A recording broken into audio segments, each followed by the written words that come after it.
বন্ধুগণ শোনো, তোমাদের মাতা, তোমাদের পিতা, তোমাদের বন্ধুজন, আত্মীয় স্বজন, পুত্র পরিজন তোমাদের এত রাত্রে পাগলের মতো তারা বনে বনে খুঁজে বেড়াচ্ছে। যাও যাও যাও, আপন ঘরে ফিরে যাও। কারণ তারা যদি সন্ধান করতে করতে এই জায়গায় এসে পড়ে আর যদি তোমাদের সঙ্গে আমাকে দেখে, তোমাদের কলঙ্কের শেষ থাকবে। কারণ তোমরা পরের ঘরণী, পরের কুলবধূ, পরের কুলবালা, আর আমি পরপুরুষ। তাই যাও যাও যাও, আপন ঘরে ফিরে যাও। শ্রীমদ্ ভাগবত কি বলেছে জানো? নিজ পতি রেখে যেবা পরপতি ভাজে, হে গোপী কি সে লাগে গহন বনে। আর নিজ পতি রেখে যেবা পরপতি ভাজে, হে গোপী কি সে লাগে গহন বনে। শোনো, এই জগতে যদি কোনো সতী রমণী দেবীতুল্য লক্ষ্মীর সমান হয়, কিন্তু শয়নে স্বপনে যদি পরপতির চিন্তা করে, তাহলে তাকে নরকে ডুবে মরতে হবে। লক্ষ্মী সমান হইলেও সে নরকে পড়ি মরে। হে গোপী হরি গৌর হরি হরি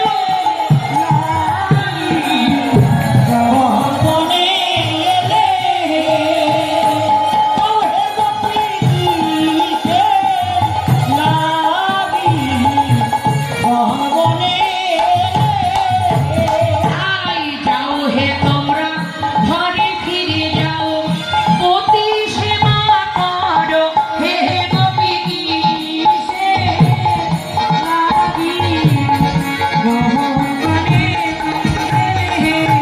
কারণ সতী নারীর পতি সেবা হয় এই জগতে বড়, হে গোপী কি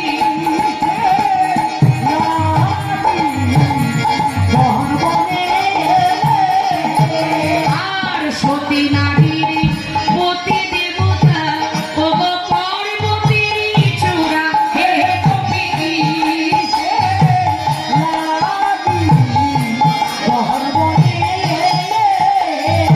আর সতী নারীর পতি দেবতা পার্বতীর চূড়া, হে গোপী কি সে নিতাই গৌর হরি হরি বল। আর অসতীর পতি হয় ভাঙ্গা লঙ্কার গোড়া, হে গোপী কি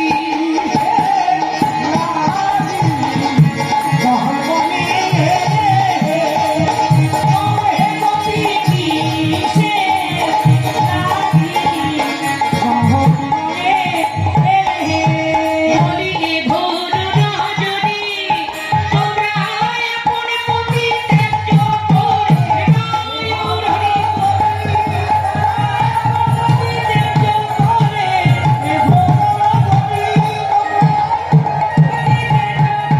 বলি কও হে গোপী কি সে লাগি গহনে বনে।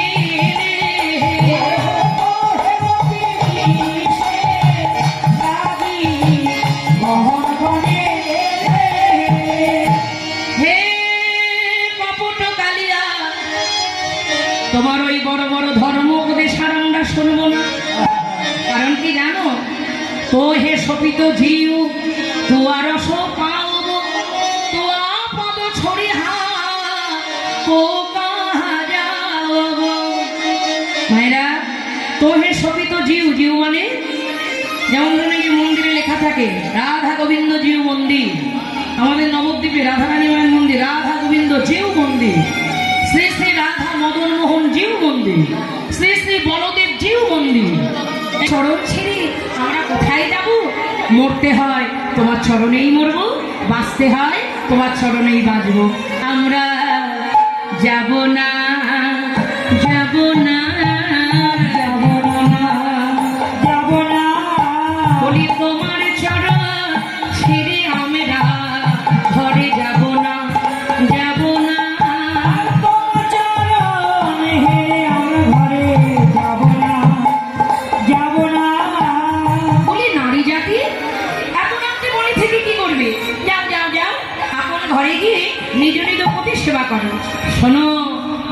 বলেছি এই জগতে যত সতী নারী আগে গৃহপতির ভজনা করে গৃহপতির সেবা করে তবে তারা জগৎপতিকে লাভ করেছে। তাই তোমরা ঘরে ফিরে যাও।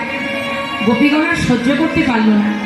বাবা বাবা বলি হারি বলি হারি বলি ও হারবি, এই বড় বড় ধর্মোপদেশ তুমি কোথায় শিখেছো? নিজে আচরণ করে দেখেছো কোনোদিন ধর্ম কাকে বলি? এটা কি জানো না? নিজে আচরণ না করলে অপরকে শেখানো যায় না। তুমি এখন বড় ধার্মিক, এমনিতেই তো বৃন্দাবনে প্রসিদ্ধ নবনীত চৌর। তুমি কুলছ, তুমি নড়িছ, তুমি বসঞ্চ, পররমণীর মনচ। সেই চোর আবার সাধুর উপদেশ দেয়। বলি এখন বড় ধার্মিক হয়ে ধর মশে খাও হে।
চোরের মুখে ধর্মের কাহিনী বলি শুনিতে পাই হাসি। হে বড় ধার্মিক ভগবতী কিন্তু পাপ পুণ্য যত তোমার জ্ঞান জানে গোকুলবাসী। হে বড়